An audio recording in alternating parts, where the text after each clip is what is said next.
Mugenzi wanje uri kurumviriza kandi uri kuraraba bino biganiro bica kuri radio ubutumwa bwiza bw'amahoro, ndakuramukije mu izina ry'umwami wacu Yesu Kristo. Uyu muriko muraganira ni umukozi w'Imana Pastor Ntadekura Petuel wo mw'ishengero rya Pentecote Ikarama Imuyinga.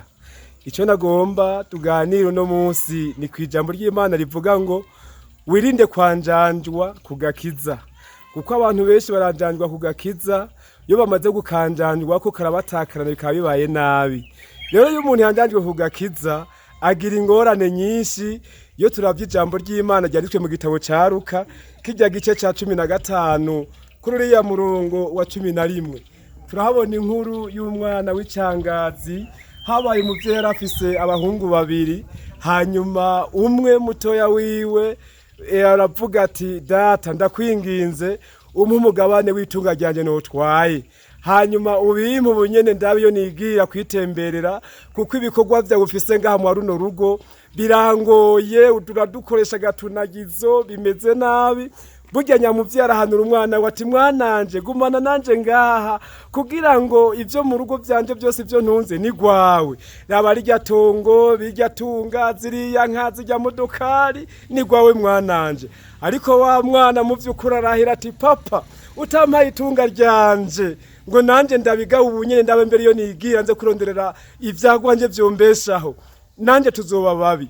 Burya nyamuvyeyi yiyumviriye cyane aratuntura arababara, ariko atakundi ari kubigenza.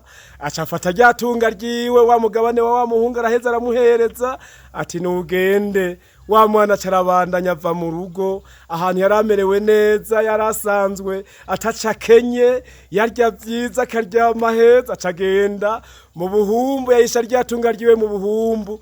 Uwo rero yaratakaje agakiza kuko yavuye mu rugo kwase aza kubinyererezi. Nagira nkubwira amagorwa yagiri hari yaragiye. Mu vy'ukuri yagize ingorane nyinshi, hanyuma nyene arafutana yifuza kuza kuragira, hanyuma ahura n'umuntu w'umutunzi muri ico gihugu. Iyo yagiye amujana ku gahinga ku gasozi kure kuragira ingurube. Amaze kugenda hariya kuragira ingurube akama yifuza guhazwa n'ivyo kurya vy'ingurube. Namwe murazi indya z'ingurube nibishishwa utuntuze utuntu gutyo.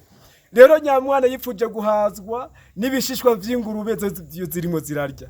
Impuzu ziramutabakirako, araba nabi, arasonza, aca ahantu ho kwigunga. Amaze kwigunga ha wenyene niho hagera igihe ariyumvira ati reka nsubire kwa data, kuko kwa data hari abantu benshi, hari abashumba, hari abakozi. Gira ngene ndamubwire nti data naracumuye kuyo mwijuru no kuri wowe nyene, none ngirira imbabazi. Yusubiyemwo yaragiye kwase aramugirira imbabazi, aramwakirana n'akanyamuneza kenshi. Ariko we ngira nkubwire watakaje agakiza, utakarondeye ubunyene bigishoboka imbabazi zikiriho. Nukuri hirya yejo canke niyisaha umwanya ugeze inzambi ikavuga sindabizi ngene bizokumerera.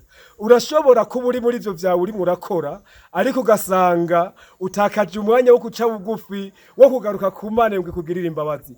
Ndakwinginze wirinde gutakaza agakiza, guma muri Yesu, hari ubuntu, hari amahoro. Uwo mwariko muraganira ni umukozi w'Imana Pastor Petuel mw'ishengero rya Pentecote Ikarama.